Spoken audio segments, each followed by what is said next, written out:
Hello buddies, welcome back to my channel. ഇതൊരു മറ്റൊരു informative video ആണ്. നമ്മളിന്ന് സംസാരിക്കാൻ പോകുന്ന വിഷയം കണ്ടൽ കാടുകളെ കുറിച്ചാണ്. എന്താണ് കണ്ടൽ കാടുകൾ? അത് നമ്മുടെ ആവാസ വ്യവസ്ഥയെ എങ്ങനെയാണ് സ്വാധീനിക്കുന്നത്? എന്തൊക്കെയാണ് കണ്ടൽ കാടുകളുടെ പ്രയോജനങ്ങൾ? നോക്കാം. കടലും പുഴയും ചേരുന്ന അഴിമുഖ പ്രദേശങ്ങളിൽ കണ്ടുവരുന്ന സസ്യജാലങ്ങളാണ് കണ്ടൽ കാടുകൾ എന്നറിയപ്പെടുന്നത്. കടലിൻ്റെ വേലിയേറ്റവും വേലിയിറക്കവും ആയി ബന്ധപ്പെട്ട് ജലത്തിൻ്റെ അളവ് ഉയരുകയും താഴുകയും ചെയ്യുന്ന പ്രദേശങ്ങളിൽ ഉപ്പിൻ്റെ അംശം വളരെ കൂടുതലായിരിക്കും. അതായത് മണ്ണിലെ ലവണാംശം വളരെ കൂടുതലായിരിക്കും. ഇത്തരം പ്രദേശങ്ങളിൽ മറ്റു സസ്യജാലങ്ങൾക്ക് വളരുക വളരെ ബുദ്ധിമുട്ടുള്ള കാര്യമാണ്.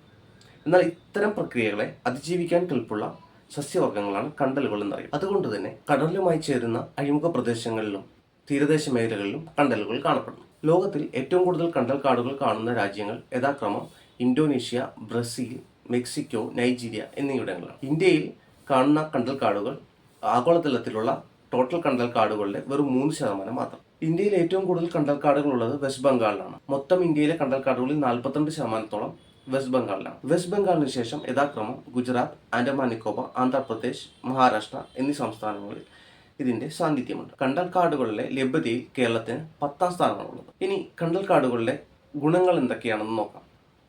അതിന്റെ പ്രാധാന്യങ്ങൾ എന്താണെന്ന് നമുക്ക് നോക്കാം. സുനാമി, അതുപോലെ ചുഴലിക്കാറ്റ് എന്നിവ മൂലമുള്ള വേലിയേറ്റങ്ങൾ, കടൽ കര കവിഞ്ഞ് ഒഴുകുന്നത് എന്നിവ ഒരു പരിധിവരെ നിയന്ത്രിക്കാനായിട്ട് കണ്ടൽ കാടുകൾ സഹായിക്കുന്നു എന്നുള്ളതാണ് വസ്തുത. അതുപോലെ തന്നെ കണ്ടൽ കാടുകളുടെ വേരുകൾ ഉപ്പുവെള്ളത്തെ ശുദ്ധീകരിക്കാൻ കഴിവുള്ളവയാണ്. കണ്ടൽ കാടുകൾ കാർബൺ ഡയോക്സൈഡ് വലിച്ചെടുക്കാൻ ശേഷിയുള്ളവയാണ്.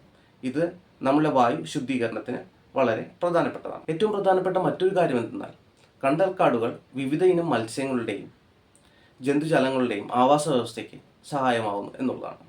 മത്സ്യങ്ങളുടെ പ്രചരണത്തിനും മറ്റും അവരുടെ ഷെൽട്ടറുകൾ രൂപീകരിക്കുന്നതിനും ഒക്കെയായിട്ട് കണ്ടൽ കാടുകൾ അവരെ സഹായിക്കുന്നു.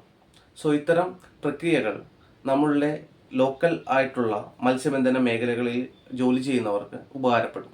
കാരണം കൂടുതൽ മത്സ്യലഭ്യത വരുത്തുവാനും കാര്യങ്ങളൊക്കെ ആയിട്ട് കണ്ടൽ കാടുകൾ സഹായിക്കുന്നു. സോ ഇത്തരം കാര്യങ്ങളാണ് കണ്ടൽ കാടുകളുടെ ഗുണങ്ങൾ.